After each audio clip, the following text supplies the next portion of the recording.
Hello प्यारे बच्चों, कैसे हैं आप सब। आज का जो टॉपिक है वो है SN1 रिएक्शंस। रिएक्शन मैकेनिज्म का आज एक अगला चैप्टर है। इसमें न्यूक्लियोफिलिक सब्स्टिट्यूशन रिएक्शंस में हमने कल पिछले लेक्चर में जो पढ़ा था कि एक ब्रॉड एक बेसिक कंसेप्ट पढ़ा था कि न्यूक्लियोफिलिक सब्स्टिट्यूशन रिएक्शंस क्या होते हैं। उन्हीं सीरीज का अगला एक स्टेप है, आज अगला लेक्चर है जिसमें है आज SN1 रिएक्शन पढ़ेंगे। SN1 का मतलब हुआ सब्स्टिट्यूशन न्यूक्लियोफिलिक यूनिमॉलिक्यूलर्स। अगर इस रिस्पेक्ट में देखें, इसको ऐसे ही बोलते हैं कि न्यूक्लियोफिलिक सब्स्टिट्यूशन रिएक्शन यूनिमॉलिक्यूलर्स। या यूनिमॉलिक्यूलर्स का मतलब ये हुआ कि जब कोई रिएक्शन सब्स्टिट्यूशन रिएक्शन हो रहा है, सपोज करो RX है, इस पे कोई न्यूक्लियोफाइल सब्स्टिट्यूट कर रहा है और RNU बना रहा है, प्लस X माइनस निकल रहा है, तो जो मैकेनिज्म होगा उस मैकेनिज्म में जो रेट डिटरमाइनिंग स्टेप होगा उसमें केवल एक मॉलिक्यूल भाग ले रहा है, मींस वन मॉलिक्यूल पार्टिसिपेट कर रहा है, इसीलिए इसको बोला गया है यूनिमॉलिक्यूलर्स। रेट डिटरमाइनिंग स्टेप में ये यूनिमॉलिक्यूलर होगा। वो कैसे होगा मैं आगे समझाऊंगा, और क्यों यूनिमॉलिक्यूलर कहा गया है वो भी मैं एक्सप्लेन करूंगा। तो अब इस रिएक्शन को आगे एक्सप्लेन करते हुए हम चलते हैं। तो अगर एग्जांपल लेता हूं, एक एल्किल हैलाइड है और मेन बात है कि जो SN1 रिएक्शंस है, SN1 रिएक्शंस में रिएक्टेंट मींस जो बेस है जिसके ऊपर रिएक्शन होना है, न्यूक्लियोफाइल्स और जो सॉल्वेंट है, इन तीनों का बहुत ही इंपॉर्टेंट रोल है। तो हम तीनों के बारे में पढ़ेंगे वन बाय वन। अगर हम सबसे ज्यादा एग्जांपल देखें कि जो न्यूक्लियोफिलिक सब्स्टिट्यूशन रिएक्शंस होते हैं वो एल्किल हैलाइड्स, एल्कोहल, इन सब में होते हैं। तो हम एग्जांपल अगर लेते हैं एक एल्किल हैलाइड का, सपोज करो एक एल्किल हैलाइड है, लेकिन वो एल्किल हैलाइड कैसा होना चाहिए, टर्सरी है, सपोज करो टर्सरी एल्किल हैलाइड है, ठीक है। इस पे टर्सरी एल्किल हैलाइड, इसका हाइड्रोलिसिस कहते हैं। हाइड्रोलिसिस का मतलब ये हुआ कि वो पानी के रिस्पेक्ट में टूट रहा है। लिसिस हो रहा है किसके रिस्पेक्ट में, किसके प्रेजेंस में, पानी पे, पानी से हो रहा है, और यहां पे वो बन रहा है CH3 प्लस HCl, ठीक है। कैसे बनेगा हम पूरा एक रिएक्शन है, इसकी मैकेनिज्म बताएंगे। लेकिन यहां देखो कि यहां OH को एक न्यूक्लियोफाइल रिप्लेस कर रहा है। यहां न्यूक्लियोफाइल जो है वो एनायन नहीं है, एक न्यूट्रल मॉलिक्यूल। जैसा मैंने कल पिछले लेक्चर में बताया था कि जो न्यूक्लियोफाइल है वो न्यूट्रल भी हो सकता है, वो एनायन भी हो सकता है। तो यहां एक न्यूक्लियोफाइल रिप्लेस कर रहा है, यहां होगा सॉल्वेंट कैसा होना चाहिए कि जब भी SN1 की बात होगी वहां एक है इंपॉर्टेंट कि ये पोलर प्रोटिक होना चाहिए। प्रोटिक क्यों होना चाहिए इसको भी मैं एक्सप्लेन करूंगा कि पोलरिटी का क्या रोल है और प्रोटिक का क्या रोल है, दोनों को एक्सप्लेन करूंगा। तो हम इसके मैकेनिज्म पे अगर आए, इसके मैकेनिज्म पे आए, तो जो भी रिएक्शंस होता है SN1 वो दो स्टेप में होता है। पहला स्टेप है मैकेनिज्म में, स्टेप 1 हाइड्रोलिसिस ऑफ या preparation of carbocations. Preparation of carbocations means जो एल्किल हैलाइड होगा, ये टर्सरी एल्किल हैलाइड है जो,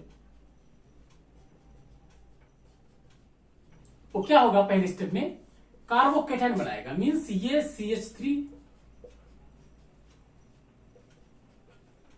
प्लस और Cl माइनस बनाएगा। तो क्वेश्चन ये उठता है कि ये Cl माइनस दोबारा क्यों नहीं जुड़ गया, ये प्लस और माइनस ऑटोमेटिक जुड़ जाएगा। उसको भी मैं एक्सप्लेन करूंगा कि ये तो आपस में रिएक्शन क्यों नहीं कर रहे। स्टेप 2 पे क्या होगा कि इस कार्बोकेटाइन्स पे न्यूक्लियोफाइल का अटैक होगा। तो इसको हम बोल सकते हैं अटैक ऑफ न्यूक्लियोफाइल। इसमें क्या होगा कि CH3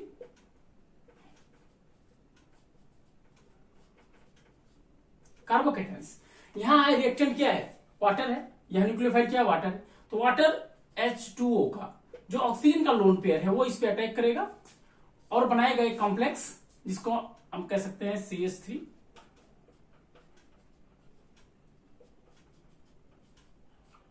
OH, और इस पे प्लस चार्ज आएगा। क्यों, क्योंकि ये लोन पेयर अपना इसके साथ शेयर किया, इसलिए इसके पास प्लस चार्ज आएगा। अगले स्टेप में क्या होगा कि जो दूसरा वाटर मॉलिक्यूल है H2O, वो इसके रिस्पेक्ट में बेस का काम करेगा, इसके प्रोटॉन को ले लेगा और खुद चेंज हो जाएगा, H3O प्लस में, H3O प्लस में, और बना देगा CH3 OH। ठीक है, ये H3O, ये H3O Cl के प्रेजेंस में जो Cl माइनस है उसके साथ बना लेगा HCl प्लस वाटर। ठीक है, HCl प्लस वाटर। हमें इस पे ध्यान नहीं देना है, हमें यह ध्यान देना है कि ये जो वाटर मॉलिक्यूल्स जो न्यूक्लियोफाइल इस पे अटैक किया और उसके बाद वो उसको रिप्लेस कैसे किया। तो जो इसमें पहला स्टेप है ये स्लो है। क्या है? स्लो है। और जो स्लो स्टेप होता है वही रेट डिटरमाइनिंग स्टेप होता है। ये हमेशा याद रखो, कोई भी रिएक्शन मैकेनिज्म होगा रेट डिटरमाइनिंग स्टेप वही होगा जो स्लो होगा। मींस इस रिएक्शन में जो इस रिएक्शन का रेट है कि रिएक्शन फास्ट होगा स्लो होगा वो डिपेंड करेगा इसी स्टेप पे, रेट डिटरमाइनिंग स्टेप पे। अब इस मैकेनिज्म के थ्रू हम इसके कॉन्सेप्ट को क्लियर करेंगे। इसके कॉन्सेप्ट में कि ये यूनिमॉलिक्यूलर क्या है, इसमें रेट डिटरमाइनिंग स्टेप क्या है और इसमें सॉल्वेंट का क्या रोल है, या उसमें ये जो क्लोराइड आयन बना ये दोबारा रिएक्शन क्यों नहीं कर रहा है, दोबारा रिएक्शन क्यों नहीं कर रहा है।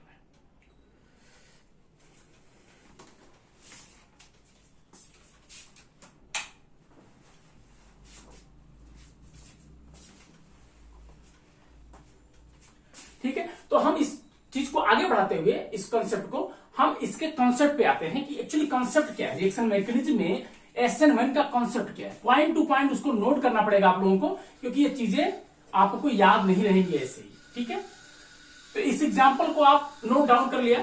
तो अब इसके कॉन्सेप्ट पे आए तो पहला कॉन्सेप्ट ये कि जो रिएक्शन है वो यूनिमॉलिक्यूलर है। क्या है रिएक्शन? यूनिमॉलिक्यूलर। अच्छा, यूनिमॉलिक्यूलर क्यों है? क्योंकि जो रेट डिटरमाइनिंग स्टेप है जो CH3Cl है, ये जो स्टेप है ये स्लो है। ये स्लो, अच्छा ये कैसे पता चलता है कि स्लो है? ये एक बहुत अलग स्टूडेंट होता है जिससे हमको करता है कि स्टेप कैसे जा रहा है। तो ये स्टेप में जो कार्बोकेटायन बन रहा है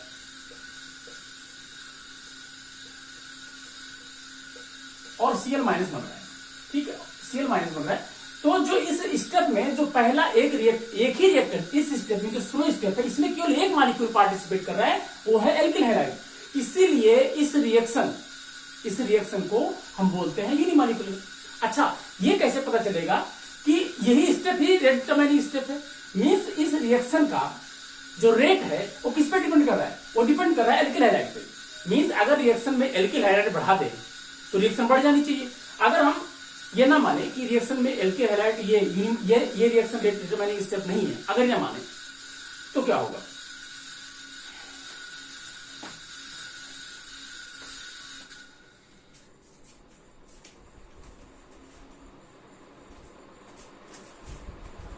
अगर ये मानते हैं कि ये स्टेप रेट डिटरमाइनिंग स्टेप है तो इसको प्रूफ कैसे करेंगे? इसको प्रूफ करने के लिए अगर हम जो रिएक्शन में दो चीजें हैं, क्या है? CH3 का होल ट्वाइस Cl है, प्लस क्या है? H2O है, और प्लस क्या है? सॉल्वेंट है और प्रोडक्ट है। ये प्रोडक्ट है। मींस इसमें जो रिएक्टेंट है ये है और ये है। अगर इसका कंसंट्रेशन बढ़ा दे तो क्या रिएक्शन फास्ट होगी? इसका कंसंट्रेशन बढ़ा दे तो रिएक्शन फास्ट होगी, या इसका कंसंट्रेशन बढ़ा दे तो रिएक्शन फास्ट होगी। अगर पहले स्टेप में क्या इन्वॉल्व है? पहले स्टेप में क्या इन्वॉल्व है? सॉल्वेंट और एल्किल हैलाइड, ये रिएक्टेंट। हम दूसरा जो न्यूक्लियोफाइल और इसकी बात करें तो इसमें क्या है? क्यों एल्किल हैलाइड है, न्यूक्लियोफाइल नहीं है। अगर हम न्यूक्लियोफाइल की कंसंट्रेशन बढ़ाते हैं, एल्किल हैलाइड को रहने देते हैं, तो क्या रिएक्शन फास्ट होता है? अगर होता है तो मींस इसका रेट डिटरमाइनिंग में इसका पार्टिसिपेट है, मतलब ये रिएक्शन को प्रोसीड कर रहा है, मतलब ये रेट को बढ़ा रहा है। लेकिन अगर ऐसा नहीं हुआ, लेकिन जब ऐसे एक्सपेरिमेंट में देखा गया कि हम एल्किल हैलाइड को कांस्टेंट रख करके अगर हम न्यूक्लियोफाइल को बढ़ा दिया तो रेट ऑफ रिएक्शन पे कोई इंपैक्ट नहीं हुआ। लेकिन अगर हम एल्किल हैलाइड के कंसंट्रेशन बढ़ा दिया तो रेट फास्ट हो गया, रिएक्शन फास्ट हो गया। इसका मतलब हुआ कि जो पहला स्टेप है जिसमें एल्किल हैलाइड कार्बोकेटायन में कन्वर्ट हो रहा है वही रेट डिटरमाइनिंग स्टेप है, वही ही स्लो स्टेप है। ठीक है, तो पहला कॉन्सेप्ट जो यूनिमॉलिक्यूलर है वो रेट डिटरमाइनिंग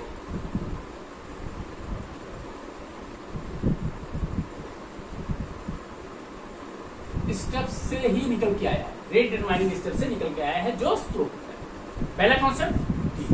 अब दूसरे कॉन्सेप्ट की बात करें कि अच्छा हाँ, इसमें एक और क्वेश्चन था कि चलो उसको आगे हम डिस्कस करेंगे। दूसरा पॉइंट दूसरा पॉइंट ये था कि जो कार्बोकेटाइन बना वो तो रीअरेंज भी हो सकता है। सपोज करो अगर एक एग्जांपल लेते हैं कि CH3 CH CH2 Cl हुआ, इससे जो कार्बोकेटाइन बना वो क्या बना, CH3 CH3 CH CH2 plus, ये 1 डिग्री कार्बोकेटाइन है। अगर ये रीअरेंज करे हाइड्राइड शिफ्ट के थ्रू या मेथाइल शिफ्ट के थ्रू, तो क्या होगा, वो हो जाएगा CH3 पहले हाइड्राइड शिफ्ट ही होता है, CH3 और यहाँ प्लस है, ये क्या हुआ 3 डिग्री।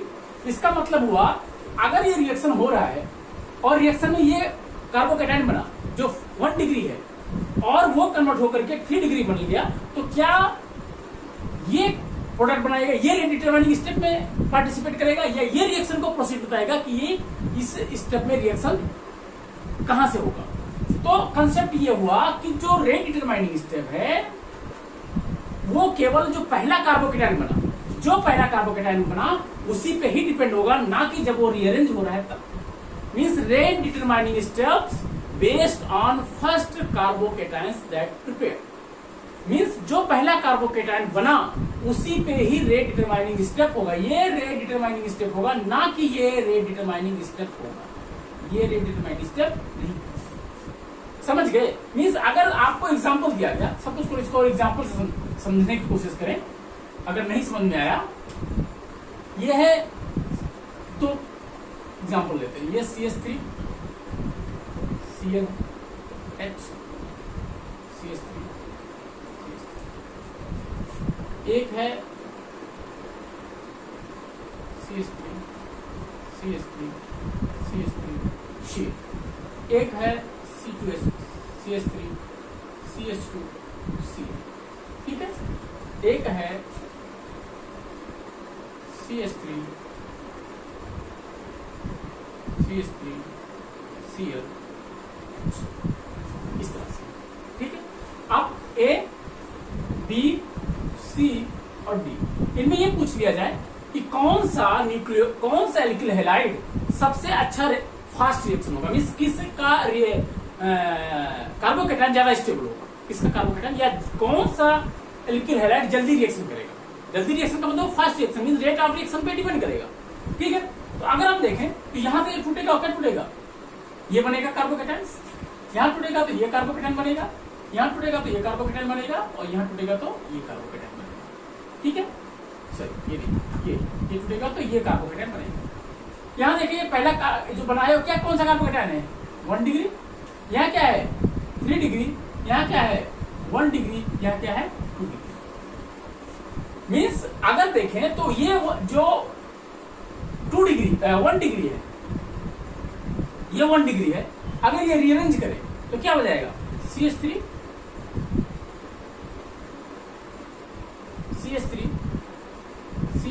प्लस 3 डिग्री बन गया।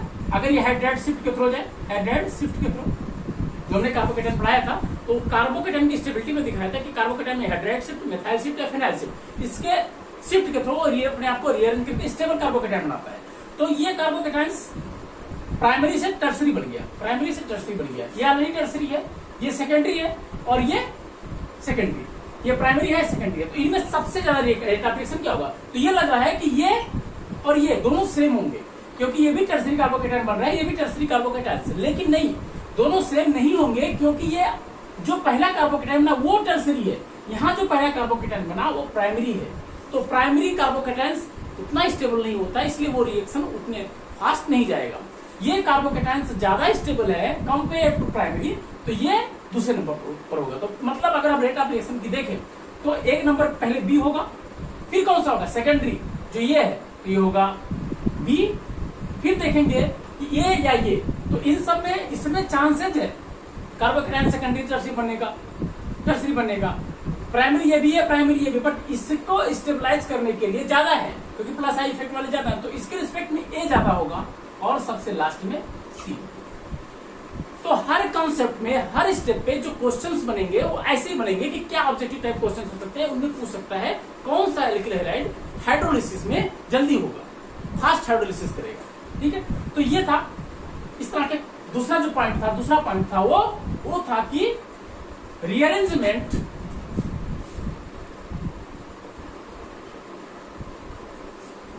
of carbocations are allowed but not consider but not affect the rate of reaction, rate of reaction means अगर वो प्राइमरी है या सेकेंडरी है तो जितना स्लो रिएक्शन जाना है तो स्लो ही जाएगा, बाद में वो खुद को रीअरेंज करके स्टेबल कार्बोकेटाइन बना ले अलग बात है, बट रेट डिटरमाइनिंग स्टेप में उसका कोई इफेक्ट नहीं होगा। रेट डिटरमाइनिंग स्टेप्स हमेशा फर्स्ट कार्बोकेटाइन ही होगा, कार्बोकेटाइन ही होगा, फर्स्ट कार्बोकेटाइन ही। ठीक है, नेक्स्ट पॉइंट अगर हम थर्ड नंबर पे हैं तो जो थर्ड नंबर का था वो था सॉल्वेंट। थर्ड नंबर पे था सॉल्वेंट। अच्छा, हमने बताया कि न्यूक्लियोफिलिक सब्स्टिट्यूशन रिएक्शंस में चाहे SN1 हो या SN2 हो, सॉल्वेंट का बहुत इंपॉर्टेंट हो। अब SN1 के रिस्पेक्ट में बोला गया कि पोलर प्रोटीन सॉल्वेंट होना चाहिए, पोलर प्रोटीन सॉल्वेंट होना चाहिए। तो क्या इनका रोल है? तो जो मैंने क्वेश्चन उठाया था कि जब CH3 Cl ये बॉन्ड, ठीक है, ये बॉन्ड में ये पार्शियली पॉजिटिव है पार्शियली निगेटिव, एक दूसरे के इलेक्ट्रोस्टैटिक फोर्स से बंधे हुए, तो इनको ब्रेक डाउन करके जो बन रहा है कार्बोकेटाइन, ये बन रहा है सपोज करो CH3 प्लस और Cl माइनस। अरे भाई ये हाई इलेक्ट्रोनेगेटिव है, ये पॉजिटिव चार्ज है, दोनों फिर क्यों नहीं जुड़ जा रहे हैं? फिर क्यों नहीं जुड़े? क्यों ये इस सिस्टम पे ये रुका हुआ है अगले रिएजेंट के अटैक, न्यूक्लियोफाइल के अटैक करने के लिए? तो इन सब के लिए जो सॉल्वेंट है वो बहुत इंपॉर्टेंट रोल लगा है। पहला जो पोलरिटी है, पोलर सॉल्वेंट बोला गया, पोलर सॉल्वेंट, पोलर सॉल्वेंट में क्या होता है, उसके डाइलेक्ट्रिक कांस्टेंट बहुत ज्यादा होता है। डाइलेक्ट्रिक कांस्टेंट होने के नाते वो क्या करता है, इसके क्लोरीन और कार्बन के बीच का जो इलेक्ट्रोस्टैटिक फोर्स है उसको क्या कर देता है, वीक कर देता है और उसको तोड़ने में हेल्प करता है। सॉल्वेंट की पोलरिटी, सॉल्वेंट की डाइलेक्ट्रिक कांस्टेंट, वो उस सॉल्वेंट के एटम के बीच के इलेक्ट्रोस्टैटिक फोर्स को क्या करता है, ब्रेक डाउन करता है। तो यहां पे डाइलेक्ट्रिक कांस्टेंट जो है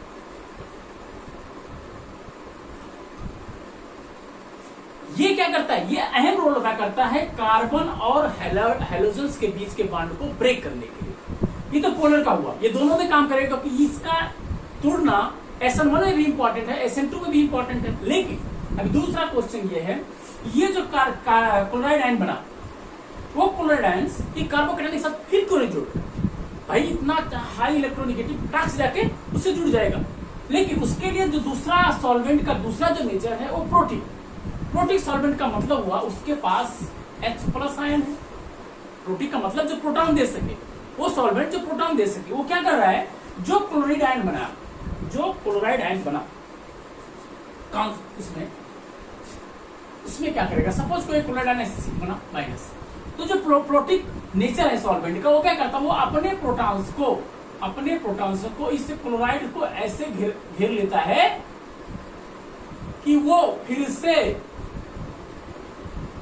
कार्बोकेटाइन से रिएक्ट ही नहीं कर पाता। सॉल्वेंट चारों तरफ उसको घेर लिया, ठीक है, अपने प्रोटॉन से। एक्सेस प्रोटॉन, सॉल्वेंट क्या एक्सेस होता है, वो जितने भी क्लोराइड आयन है उसको चारों तरफ से घेर, लेकिन वो फिर से जाकर के इससे जुड़ नहीं पाता है। इसीलिए वो कार्बोकेटाइन उस टाइम आपको मिलता है न्यूक्लियोफाइल के अटैक के लिए।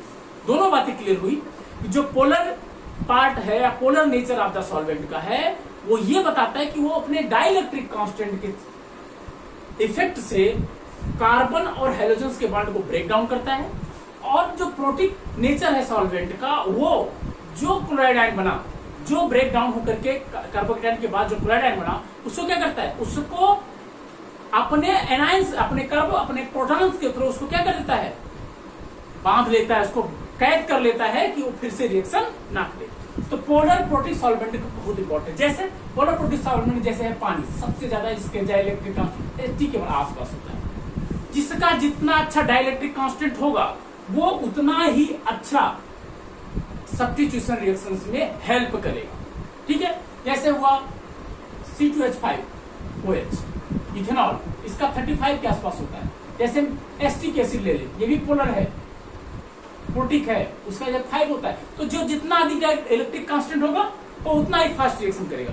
तो न्यूक्लियोफिलिक सब्स्टिट्यूशन रिएक्शंस में सॉल्वेंट का बहुत अहम रोल है, वो मैंने समझा दिया क्यों है। और SN1 में हम पोलर प्रोटिक लेते हैं, SN2 में पोलर ए प्रोटिक लेते हैं, OSN2 में मैं एक्सप्लेन करूंगा कि वहां ए प्रोटिक को लेते हैं। ठीक है, तो ये था तीसरा कॉन्सेप्ट कि सॉल्वेंट का क्या रोल है, सॉल्वेंट का क्या रोल है। अब लास्ट अगला जो पॉइंट है वो टेम्परेचर का। रिएक्शन में SN1 रिएक्शन में टेम्परेचर का क्या रोल है, टेम्परेचर का क्या रोल है, टेम्परेचर। ठीक है, अच्छा पहली बात, अगर आपको गर्मी लग रही है तो आपको क्या चाहिए, अगर आपके अंदर गर्मी निकल रही है तो आपको क्या चाहिए, आपको ठंडी हवा चाहिए। अगर ठंड लग रही है तो गर्म हवा चाहिए। मीन्स अगर आपके अंदर टेम्परेचर है ज्यादा है तो आपको बाहर से टेम्परेचर ठंडे इन्वायरमेंट में जाना है, ठंडा चीज चाहिए। अगर आपके पास ठंडी है, आपके पास इंडोथर्मिक है, रिएक्शन के अंदर एनर्जी कंज्यूम हो रही है तो आपको एनर्जी देनी पड़ेगी। दो चीजें हैं, अगर रिएक्शन में एनर्जी रिलीज हो रही है तो आपको एक्सटर्नल कूलिंग देनी पड़ेगी। अगर रिएक्शन में एनर्जी रिलीज हो रही है तो कूलिंग देनी पड़ेगी, और अगर कंज्यूम हो रही है तो आपको एनर्जी हीट देनी पड़ेगी। तो टेम्परेचर का बहुत इंपॉर्टेंट रोल है कि अगर इसमें दो रिएक्शन होते हैं, दो स्टेप होते हैं। एक होता है कार्बन और हैलाइड के बीच का बॉन्ड टूटना, और दूसरा कार्बन और ऑक्सीजन के बीच का बॉन्ड बनना, कार्बन और ऑक्सीजन के बीच का बॉन्ड बनना। बॉन्ड टूटने पे क्या होता है, इंडोथर्मिक होता है। ठीक है, इंडोथर्मिक एनर्जी कंज्यूम करता है, खींचता है। और जब बॉन्ड बनता है तो फॉर्मेशन में क्या होता है, ये फॉर्म हुआ, फॉर्मेशन हो रहा है, और फॉर्मेशन में क्या होता है, एनर्जी रिलीज होती है, एनर्जी रिलीज होती है, एनर्जी रिलीज होती है। लेकिन यहाँ कार्बन और हाइड्रोजन का बॉन्ड वीक है, क्या है, वीक है। तो यहाँ कार्बन और ऑक्सीजन का बॉन्ड क्या है, स्ट्रॉन्ग है। कंपैरेटिव, इसके कंपैरेटिव में स्ट्रॉन्ग बॉन्ड है तो ज्यादा एनर्जी निकलेगी, वीक बॉन्ड है तो कम एनर्जी चाहिए उसको तोड़ने में, कम एनर्जी चाहिए तोड़ने में। तो ओवरऑल इस पूरे रिएक्शन में एनर्जी क्या हो रही है, डेल्टा एच यहाँ क्या है, मोर देन 0, मतलब एनर्जी क्या हो रहा है, निकल रही है। भाई अगर इसमें सपोज करो 5 कैलोरी कंज्यूम हो रहा है, लग रहा है, और यहाँ 10 कैलोरी निकल रहा है, तो ओवरऑल जो एनर्जी हुआ क्या हुआ, एक्सोथर्मिक रिएक्शन क्या हुआ, एक्सोथर्मिक। तो SN1 रिएक्शंस आर एक्सोथर्मिक, क्या होता है, एक्सोथर्मिक। एक्सोथर्मिक रिएक्शंस को हमेशा कूलिंग की जरूरत पड़ती है, तो SN1 रिएक्शंस हमेशा लो टेम्परेचर पे किए जाते हैं। SN1 reaction at low temperature, low.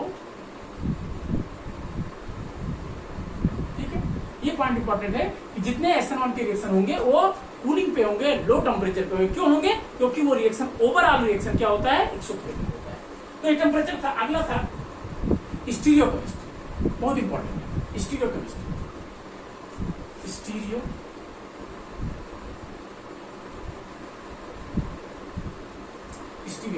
Stereochemistry का यहाँ कंसेप्ट क्यों है कि जब कार्बन X से जुड़ा हुआ था तभी क्या था, टेट्राहेड्रल था, क्या था, sp3 हाइब्रिडाइज, sp3 हाइब्रिडाइज। ठीक, सपोज करो ये R1 R2 R3 जो भी था, अलग अलग ग्रुप थे। सपोज करो इसका जो वो था वो R था, R आइसोमर था, क्या था, R आइसोमर। स्टेप में अगले क्या हुआ कि ये R आइसोमर जो स्टीरियो सेंटर था, जब वो कार्बोकेटायन बना, सपोज करो R1 R2 R3 के बाद एक कार्बोकेटायन बना, तो इसकी ज्योमेट्री थी, अभी यहाँ टेट्राहेड्रल होकर के ये sp2 में आ गया। कार्बोकेटायन sp2 हाइब्रिडाइज होते हैं, sp2 हाइब्रिडाइज होने के नाते क्या होगा, ये प्लेनर हो जाएंगे, क्या होंगे, प्लेनर। R1 R2 R3 क्या होगा, प्लेनर हो गया। अब इसके ऊपर प्लस चार्ज आ गया, इस प्लस चार्ज के कार्ड से अब जो अगला न्यूक्लियोफाइल अटैक करेगा, वो तो इधर से भी चांसेस है और इधर से भी चांसेस है। मीन्स ये हुआ कि इसका प्लेन खाली है, प्लेन के ऊपर से भी कोई न्यूक्लियोफाइल अटैक कर सकता है, प्लेन के नीचे से भी न्यूक्लियोफाइल अटैक कर सकता है। मीन्स अब जो आर था वो पॉसिबिलिटी है कि दो पॉसिबिलिटी है। अगर वो ऊपर से जहां से है वहीं से अटैक आ गया, मीन्स यहां पे न्यूक्लियोफाइल आके ठीक है, तो आर था तो आर ही रह गया। लेकिन दूसरा है कि अगर वो नीचे से गया तो क्या होगा, इसके अपोजिट हो जाएगा। तो सपोज करो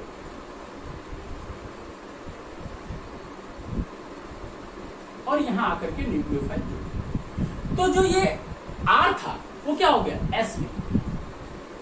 आर आइसोमर किस में हो गया, एस में हो गया। मींस ऐसे रिएक्शन जो SN1 के रिएक्शन में जो प्रोडक्ट बनेगा वो दोनों हो गए, आर भी होगा एस भी होगा। मतलब अगर वो कायरल है तो जरूरी नहीं हो कायरल है, अगर कायरल है तो उसमें चांसेस है कि उसमें एक हो जो रिटेंशन करे, रिटेंशन ऑफ आइसोमर, और दूसरा क्या कर दे, इन्वर्जन कर दे। इन्वर्जन हुआ कि अपोजिट हो गया, जो वो आर था वो क्या हो गया, एस हो गया। और रिटेंशन का मतलब जैसा उसका था, जैसा आइसोमर था वैसा ही आइसोमर बना, तो उसको रिटेंशन मतलब जैसा था वैसे ही उसको रिकवर हो गया। लेकिन अगर तो हमने देखा कि जब एल्किल हैलाइड SN1 के थ्रू जाता है तो उसमें दोनों चांसेस है कि वो आर आइसोमर, ये जो जिधर से एल्किल हैलाइड निकला उधर से न्यूक्लियोफाइल जुड़ जाए, या जिधर से निकला है न्यूक्लियोफाइल उसके अपोजिट से एल्किल हैलाइड निकला उसके अपोजिट से न्यूक्लियोफाइल जुड़ जाए। ऐसा क्यों होता है, ऐसे में क्या होता है कि ये लेस देन 50% बनता है, लेस देन 50%, और ये मोर देन 50% बनता है, मोर देन 50%। ये देखा गया कि हमेशा इन्वर्जन प्रोडक्ट रिटेंशन प्रोडक्ट से ज्यादा बनता है। क्यों ज्यादा बनता है उसको मैं एक्सप्लेन करता हूं, यहां पे एक्सप्लेन करता हूं। सपोज करो ऐसा था, जब इसको मिटा देता हूं कैसे एक्सप्लेन करने के लिए, कि जब X R1 R2 R3 था तो क्या हुआ कि जब ये एल्किल हैलाइड निकला और कार्बोकेटाइन बना, जब कार्बोकेटाइन बना R1 R2 और R3, तो क्या हुआ, ये कार्बोकेटाइन जो sp3 हाइब्रिडाइज था वो sp2 में हो गया।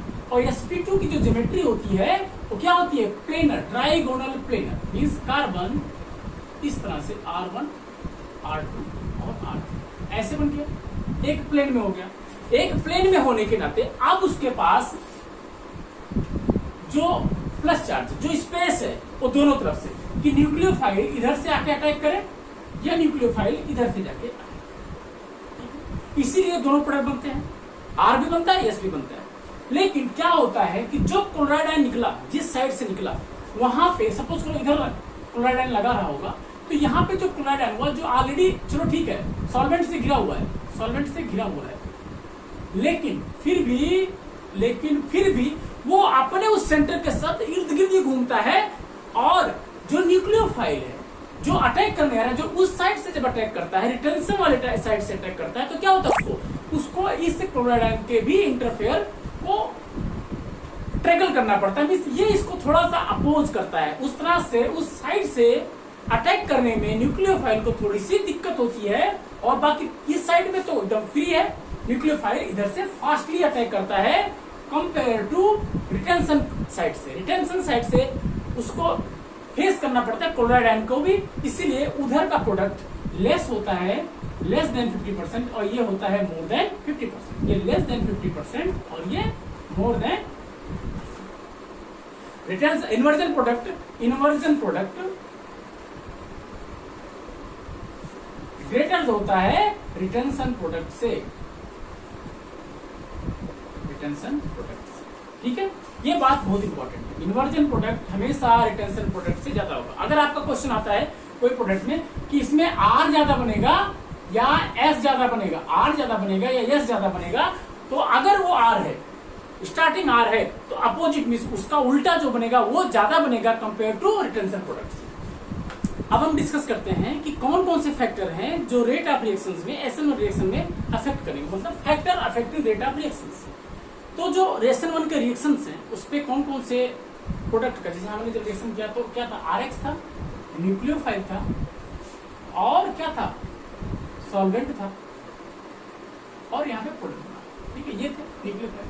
तो इन सब में जो रेट ऑफ रिएक्शन कौन कौन से इफेक्ट करेंगे उनको हम आज डिस्कस करने वाले। पहला है नेचर ऑफ रिएक्टेंट, मीन्स हम कह सकते हैं एल्किल हैलाइड, हम एल्किल हैलाइड की बात करें, एल्किल हैलाइड की कहते हैं। ठीक है, आप एल्किल हैलाइड के नेचर की बात करें तो अगर हम देखें तो इस तरह से है, CN देखिए कॉमन लेते हैं,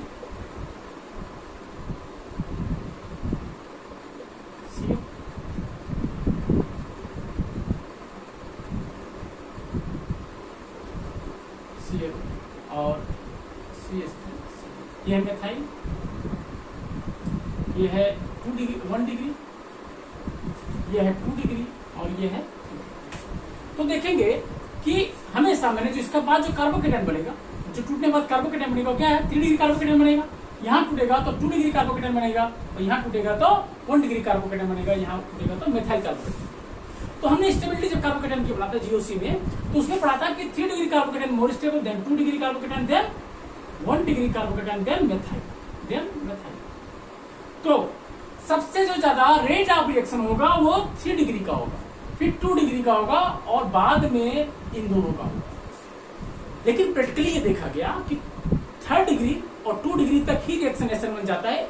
1 डिग्री और मेथाइल वाले में तो रिएक्शन बहुत ही रेयर बनता है, बहुत ही अलग सा कंडीशन लगाना पड़ता है, वरना मैक्सिमम जो रिएक्शन जाता है SN1 के केस में वो 3 डिग्री और 2 डिग्री तक ही रिएक्शन जाता है। तो nature of reactant means nature of alkyl halide is बहुत इंपॉर्टेंट करता है रेट ऑफ रिएक्शन में, किसके, SN1 में। अच्छा, दूसरा पॉइंट है कि nature of leaving group. Nature of leaving group क्यों इंपॉर्टेंट है कि पिछले लेक्चर में ही हमने पढ़ाया था कि जो रेट ऑफ पिछले लेक्चर में हमने पूरा का पूरा डिस्कस लिविंग ग्रुप के ऊपर ही रखा था कि leaving group rate of reactions को कैसे इफेक्ट करते हैं। क्यों, जितना अच्छा लिविंग ग्रुप होगा उतना ही अच्छा रेट ऑफ रिएक्शन होगा। अगर हम बात करें कि F R Cl R Br और R, तो इनसे जो निकल के आएगा वो क्या निकलेगा, F minus Cl minus Br minus और I माइनस। तो देखा गया था जो लेक्चर में हम डिस्कस करते हैं कि सबसे अच्छा जो SN1 के केस में सबसे अच्छा लिविंग ग्रुप है I माइनस, फिर Br माइनस, फिर Cl माइनस और फिर F माइनस। SN1 के केस में नहीं, SN1 के केस में बोल रहे, SN2 केस में हो सकता है इसका रिवर्स हो। अगर SN1 का रिएक्शन है तो ये रेट ऑफ रिएक्शन होगा, तो रेट ऑफ लिविंग ग्रुप्स होगा, ऑर्डर ऑफ लिविंग ग्रुप्स होगा। तो सबसे अच्छा लिविंग ग्रुप्स कौन सा है, I है, इसका मतलब उसका रिएक्शन सबसे फास्ट होगा। तो अगर हम एग्जांपल में ले लें इसको, अगर सेम ग्रुप के साथ है CH3 का होल थ्राइस C I है, CH3 का होल थ्राइस C Br है, CH3 का होल थ्राइस C Cl है, A B और C। तो रेट ऑफ रिएक्शन इन सब में किसका सबसे ज्यादा होगा, तो देखा गया कि सबसे ज्यादा रेट ऑफ रिएक्शन होगा A का, देन B का, देन C का। क्यों, इसका निकलने वाला ग्रुप क्या है, -I, इससे निकलेगा -Br और इसमें निकलेगा -Cl। तो -I is more leaving group, best leaving group than Br और फिर उसके बाद Cl माइनस। ठीक है, ये था nature of leaving group. Leaving group बहुत इंपॉर्टेंट रोल अदा करता है इसमें रेट ऑफ रिएक्शन में। थर्ड जो बहुत इंपॉर्टेंट है, खासकर जो अलग करता है SN1 SN2 को, वो है nature of solvent. Nature of solvent. क्यों? पहले ही बताया कि सॉल्वेंट SN1 में अलग होगा, SN2 में अलग होगा। SN1 में क्या होता है? Polar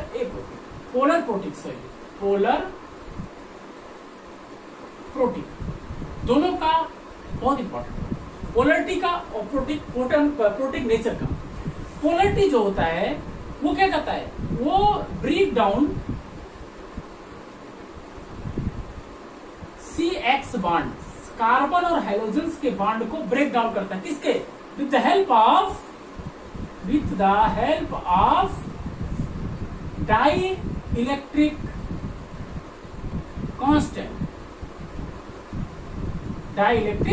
constant. जिस सॉल्वेंट का, पोलर सॉल्वेंट का डाई इलेक्ट्रिक कांस्टेंट, इसके कार्बन और हाइड्रोजन X के बीच क्या होता है? इलेक्ट्रोस्टैटिक फोर्स से बंधे होते हैं एक दूसरे से। तो जो सॉल्वेंट का पोलरिटी है, जो उसका डाई इलेक्ट्रिक कांस्टेंट है, क्या करता है? उन दोनों के बीच के इलेक्ट्रोस्टैटिक फोर्स को ब्रेक डाउन करता है और एक दूसरे को तोड़ने में हेल्प करता है। तो पोलर नेचर जो सॉल्वेंट का है वो कार्बन और हाइड्रोजन के बॉन्ड को या कार्बन और लिविंग ग्रुप के बॉन्ड को ब्रेक डाउन करता है। ये SN1 में भी करेगा और SN2 में करेगा। लेकिन जो प्रोटीन नेचर है ये अलग रोल अदा करता है SN1 में। क्या करता है कि जो X निकला, जो लिविंग ग्रुप निकला, उस लिविंग ग्रुप को स्टेबलाइज करता है। क्या करता है? Stabilize the leaving group. कैसे? मैंने पहले ही समझाया कि जो X निकला वो दोबारा कार्बोकेटायन से रिएक्ट नहीं कर पाता। क्यों नहीं कर पाता? कि इसके चारों तरफ प्रोटॉन, जो प्रोटीन सॉल्वेंट के नेचर है देने के लिए, वो क्या करता है? इसको चारों तरफ से घेर लेता है, उसको चारों तरफ से स्टेबलाइज कर देता है अपने पॉजिटिव चार्ज से, न्यूट्रलाइज कर देता है। इसके कारण से वो दोबारा कार्बोकेटायन से रिएक्शन नहीं कर पाता। तो ये तीन कॉन्सेप्ट थे, तीन फैक्टर थे जो रेट ऑफ रिएक्शन को गवर्न करते थे। पहला नेचर ऑफ रिएक्टेंट या नेचर ऑफ एल्किल हैलाइड, दूसरा लिविंग ग्रुप और तीसरा नेचर ऑफ सॉल्वेंट। सॉल्वेंट का बहुत इंपॉर्टेंट रोल है डाइलेक्ट्रिक कांस्टेंट के रूप में। जैसे हम बात किया था कि वाटर का H2O, इसका डाइलेक्ट्रिक कांस्टेंट 80 होता है। फिर होता है C2H5, अगर हम बात करें ये भी पोलर है तो इसका होता है 35, और अगर हम एसिटिक एसिड की बात करें तो इसका होता है 5। इसका मतलब हुआ कि जिसकी डाइलेक्ट्रिक कांस्टेंट ज्यादा है वो उतना ही फास्ट रिएक्शन करेगा। मींस अगर रिएक्शन वाटर में हो रहा है तो वो रिएक्शन SN1 रिएक्शन बहुत ही फास्ट होगा compare to ethanol, compare to acetic acid. तो जो नेचर ऑफ सॉल्वेंट है वो बहुत इंपॉर्टेंट रोल करता है किसके? SN1 के रेट ऑफ रिएक्शन से। ठीक है। दूसरा, अब हम कुछ क्वेश्चंस को इन्हीं के कंसेप्ट के ऊपर सॉल्व कर लेते हैं और इस लेक्चर को ये भी बाइंड करेंगे। जैसे अगर हम एग्जांपल ले, पहला ले एल्किल हैलाइड के नेचर के ऊपर, तो अगर हम देखें कि अगर ऐसे ग्रुप है यार,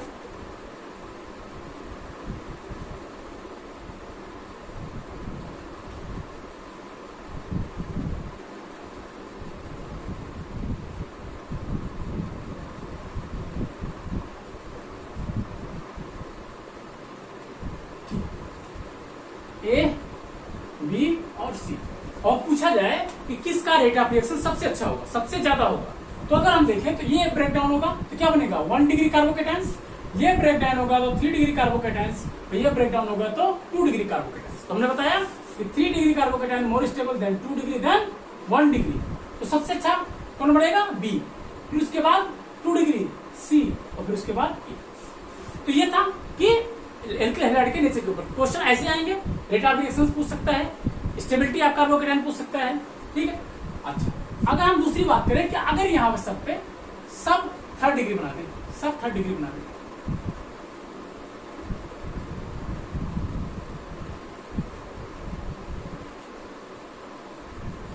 ठीक है, और इसको भी 3rd डिग्री बना दें,